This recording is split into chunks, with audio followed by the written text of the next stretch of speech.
Bonjour, nous sommes le 8 mai 2026. Voici les actus du Real de Madrid. N'hésitez pas à vous abonner pour ne rien rater. Franchement, il y a une crise au Real de Madrid, donc on vous fait le résumé. Valverde et Tchouaméni se sont battus 2 jours d'affilée. Valverde a fini à l'hôpital après la deuxième bagarre. Valverde a perdu la mémoire et est tombé au sol à la suite d'un contact avec Tchouaméni. Une réunion d'urgence dans les vestiaires a eu lieu avec tous les joueurs. 6 joueurs refusent de parler à l'entraîneur. Mbappé, il est allé en vacances avec sa copine pendant une période difficile où le Real de Madrid est en crise, donc ça a agacé plusieurs joueurs. Des milliers de fans demandent le départ de Mbappé. Des tensions et des disputes ont eu lieu entre Mbappé et des membres du staff technique. Le Real de Madrid a réduit le travail tactique lors des entraînements. Plusieurs joueurs sont mécontents du niveau d'effort de certains coéquipiers. Une taupe ou 2 taupes sont à l'intérieur du vestiaire. Rudiger, il a giflé Alvaro Carreras. Rudiger a également crié sur Alvaro Carreras au point que les coéquipiers ont dû le forcer à s'excuser. Plusieurs joueurs du Real de Madrid ont traité Arbeloa, prenez ça comme vous voulez, le cône, et il a découvert et il a décidé de ne plus les faire jouer. Le vestiaire du Real de Madrid est divisé en deux, la team anti-Alonso et la team anti-Arbeloa. Voilà ce qui se passe au Real de Madrid actuellement. Qu'est-ce que vous en pensez? En fait, le Real de Madrid a ouvert une procédure disciplinaire contre ces 2 joueurs qui ont été impliqués dans l'incident. Ils ont entendu les joueurs ont exprimé des regrets, ils ont présenté des excuses mutuelles ainsi qu'au club. Aussi, ils ont présenté des excuses aussi au staff, même aussi à leurs coéquipiers, même aussi aux supporters, ils m'ont présenté des excuses et ils ont accepté la sanction à l'avance. Donc, ils vont écoper chacun d'une amende de 500 000 euros, ce qui met fin à l'affaire en interne.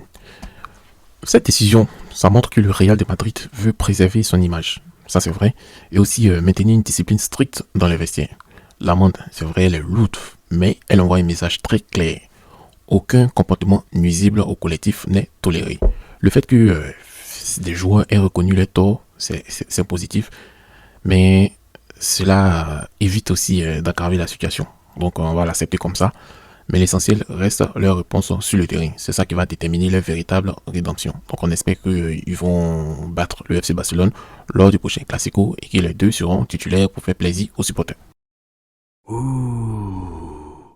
Selon les informations qui sont relayées sur Internet, Arbeloa n'était quasiment plus resté au Real de Madrid, avec moins de 10% des chances de continuer. Le club prépare déjà un changement pour la saison prochaine et son départ en juin semble de plus en plus probable. Donc il reste pratiquement 3 semaines à la tête du Real de Madrid.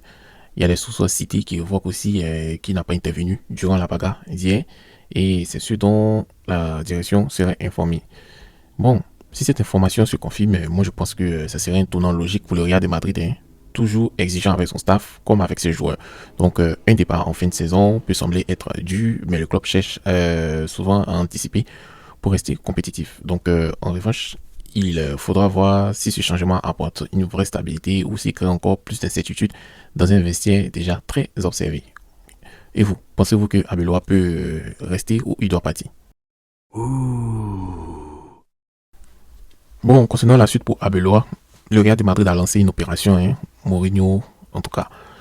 Et ils ont contacté Mourinho et le contact il est en cours. Benfica veut le garder, mais la décision finale appartient à Monsieur Florentino Pérez, qui pourrait rappeler le Portugais pour remplacer Arbeloa.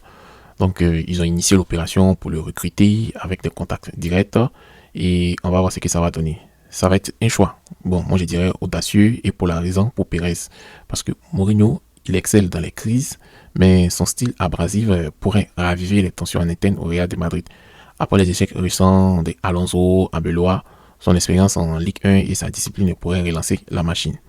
Du côté de Benfica, bon, je pense qu'ils vont pas être gros, hein, mais Madrid gagne un leader charismatique.